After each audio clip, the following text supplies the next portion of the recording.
It's really this sort of humanistic one-on-one touching. So with our device, what I hope to do is kind of bridge the gap between just dry communications. Now, much like I'm sure a lot of you are thinking, you've probably seen Ustream or Quick or Fring or things like that that allow you to transmit streaming video to somebody else.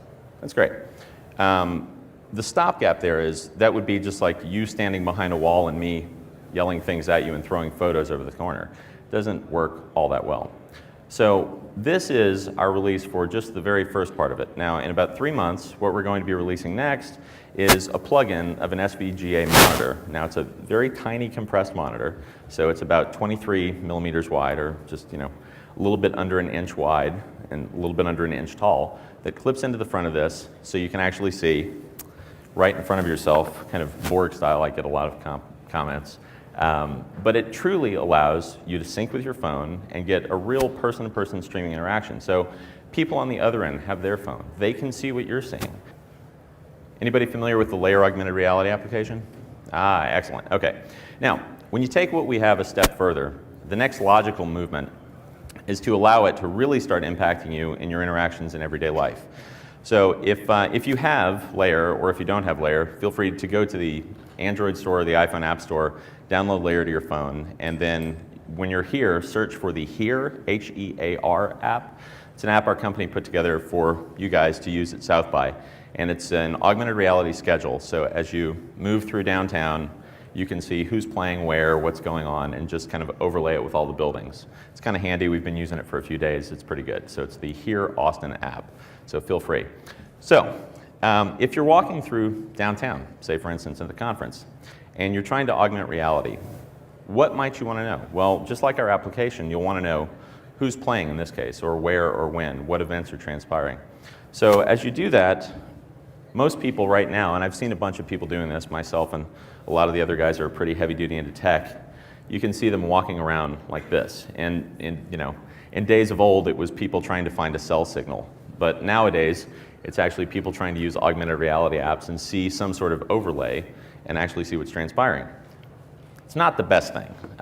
It's a little bit cumbersome. And in fact, if you really wanted to have kind of an immersive experience, you'd have to walk by about like that. Back to our happy device. Now this is set up so you can stream. Now in the past, say even 8 months ago, you wouldn't have been able to do this. The processing power wasn't quite ready for it at this scale. For the engineers in the room to just completely nerd out for a second, what I did is I went with a system called blind and bury on my boards. So as I laid out my boards, I got everything compressed so that it's a 14-layer blind and buried board. So basically, if you take your iPhone and you completely compress the thing into the smallest amount of space possible, that's what you end up with. And it does all the same things, better processing rate, a little bit more power, actually really good storage. I've got 32 gigabytes of storage, which is pretty chunky. The big benefit, though, is it truly does allow you to be mobile and move through your environment. So there are a couple of uses for all of this technology. One, teenagers. I have kids. I'm sure my kids, as I know, my son was playing with the prototype when I built it, are going to be using this all the time. But there are a lot of overarching applications that are far more beneficial, in my opinion. I'm sure my son would probably disagree with me. But as opposed to just streaming info to your friends, you can do a whole host of, as I referred to earlier, medical applications. Say Haiti, if there were an earthquake, say 2 months ago, you could send in people with this sort of a device, and what it allows you to do is not have to depend on trained and technical experts.